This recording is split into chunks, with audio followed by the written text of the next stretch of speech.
बात करते हैं एक और बड़े रहस्य की, स्यमंतक मणि। महाभारत के मुताबिक ये एक ऐसी मणि थी जो भगवान कृष्ण से जुड़ी थी। कहते हैं ये मणि इतनी शक्तिशाली थी कि वह अपने आसपास धन दौलत और ऊर्जा फैलाती थी। पुराणों में कहा गया है कि स्यमंतक मणि को सोमनाथ के शिवलिंग के अंदर छुपाया गया था ताकि कोई इसे चुरा न सके। लेकिन जब 1025 में गजनी ने मंदिर पर हमला किया तो क्या वो इस मणि के पीछे था? कहते हैं उसने मंदिर का खजाना लूटा, लेकिन स्यमंतक मणि का कोई पता नहीं चला। क्या यह मणि आज भी मंदिर के गर्भगृह में कहीं छुपी है, या क्या यह एक ऐसी कथा है जो सिर्फ भक्तों के दिल में जिंदा है?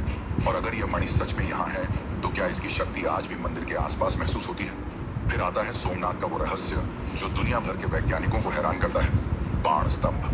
मंदिर के पास एक छोटा सा स्तंभ है जिसमें 6वीं शताब्दी का एक शिलालेख लिखा है। इसमें कहा गया है कि यहाँ से समुद्र के रास्ते अंटार्कटिका तक कोई भी जमीन नहीं आती। ये बात आज मॉडर्न साइंस भी मानती है। सोमनाथ से साउथ पोल तक एक सीधी लाइन में कोई भी लैंडमार्क नहीं है। लेकिन यह सवाल दिल को छू जाता है। जब 6वीं सदी में न सैटेलाइट थे न ही गूगल मैप्स, तो पुराने भारत के लोगों को यह ज्ञान कैसे मिला? क्या यह सिर्फ एक संयोग था या कोई पुरानी विद्या का राज? और क्या यह शिलालेख कोई बड़ा संदेश छुपाए हुए है जो हम आज भी समझ नहीं पाए? अब चलिए मंदिर के पास बहती गोमती नदी के एक अजीब रहस्य की बात करते हैं। लोकल लोग कहते हैं कि गोमती का पानी हर रोज सुबह बढ़ता है और शाम को घट जाता है। ये ऐसा चमत्कार है जो वैज्ञानिक भी समझ नहीं पाए। कहते हैं यह शिव की माया है जो नदी के पानी को हर दिन एक नए रूप में लाती है। लेकिन क्या यह सिर्फ एक प्राकृतिक घटना है या इसके पीछे कोई बड़ा रहस्य छुपा है? एएसआई की कुछ रिपोर्ट्स के मुताबिक सोमनाथ के आसपास का जमीनी स्ट्रक्चर इतना अलग है कि यह पानी के फ्लो को अफेक्ट करता है। और दोस्तों, अरब सागर का वो राज जो सबको हैरान करता है। हजारों साल से यह समुद्र सोमनाथ के पास बहता है, लेकिन कभी इसने मंदिर को नुकसान नहीं पहुंचाया।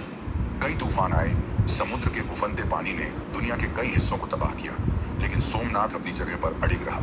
कहते हैं यह शिव की रक्षा का चमत्कार है। लोकल लोग एक कथा सुनाते हैं, जब भी कोई बड़ा तूफान आता है समुद्र का पानी मंदिर के पास आकर शांत हो जाता है। क्या यह सिर्फ संयोग है या प्रकृति खुद इस मंदिर की हिफाजत करती है?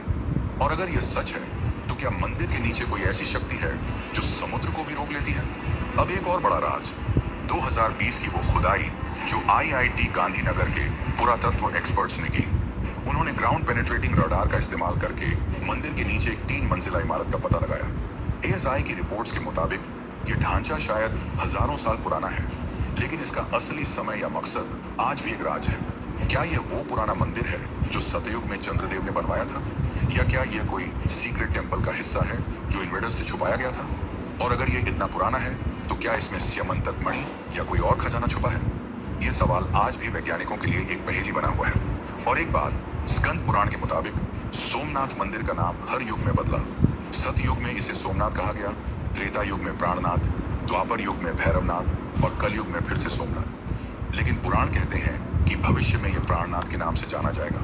क्या यह नाम बदलने की कथा सिर्फ एक पौराणिक बात है या इसके पीछे कोई बड़ा संदेश छुपा है?